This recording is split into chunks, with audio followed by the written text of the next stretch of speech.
did you hide in the closet? Boycotting fast fashion is too hard. You can't do it. You're too overwhelmed. Of course you can do it.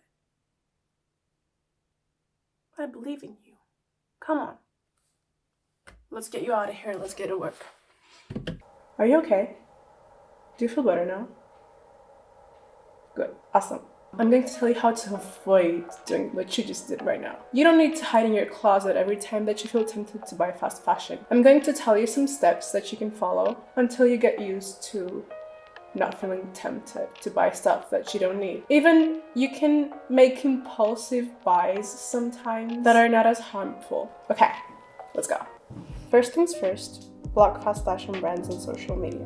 Blocking them on social media will stop them from being recommended to you, therefore stopping you from feeling tempted to buy stuff from them. I said block them, not follow them. Next step is to change who you follow on social media. I know, it's hard, but I personally find that when I'm watching videos that are promoting for consumption, I tend to feel like I need to go out and buy the stuff that I'm being presented. On the other hand, following slow fashion gurus helps me make better sustainable choices and to think before I make a purchase. Now that we've tackled outside influences, let's talk about your closet.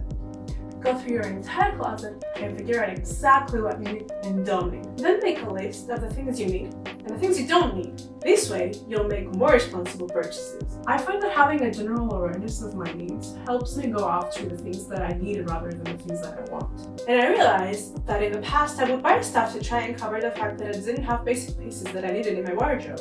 And that would make me feel like I had nothing to wear, which in turn made me buy more clothes, and then I ended up with a closet full of clothes that didn't match and that I didn't need or like. That made me feel so insecure all the time.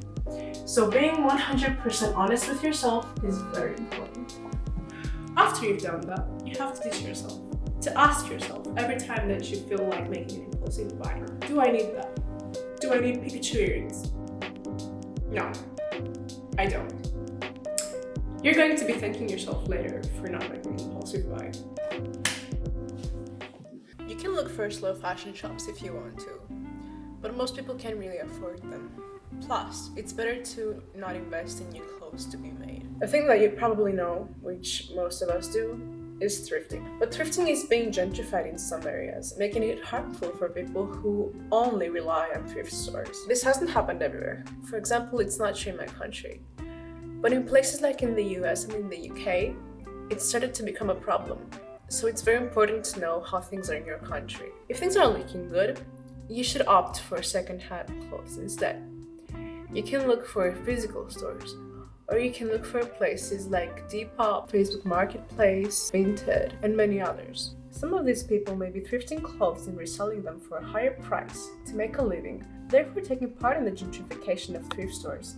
But a lot of those people are in vulnerable positions, like students, people with minimum wage, people who recently lost their job. This way you'll be getting a really good deal on a piece of clothing, and you'll also be helping someone. Even though it's better not to make impulsive buys in general, this way it's more forgiving, so you can do it once or twice if you really want to. Another thing that you can do, which I thought was insanely cool and super fun, is to organize a date with your friends to exchange clothes. I find the idea of hosting a little gathering where you call a bunch of your friends and you all bring a bunch of clothes that you don't want to replace them, as if they're in a store, and everyone just gets what they like, is freaking fun.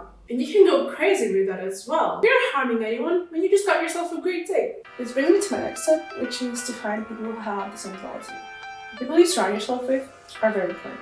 Having friends who have the same interests as you, or being in a community who have the same goal, will influence you and drive you into doing what you want to do, because it will help you stay in the mindset that you need to reach your goal. If, for example, you see all your friends going to H&M and Zara, you will feel left out and deprived from this activity. While if you have friends who shop secondhand, you won't feel deprived since you do the same things and have the same interests and goals. Learning a new skill is never a bad idea. You can learn to fix your clothes or make your own clothing to make it specifically for your body type and to fit your style. I promise you, constructing a garment from beginning to end is honestly amazing. It's your creation. It's your baby.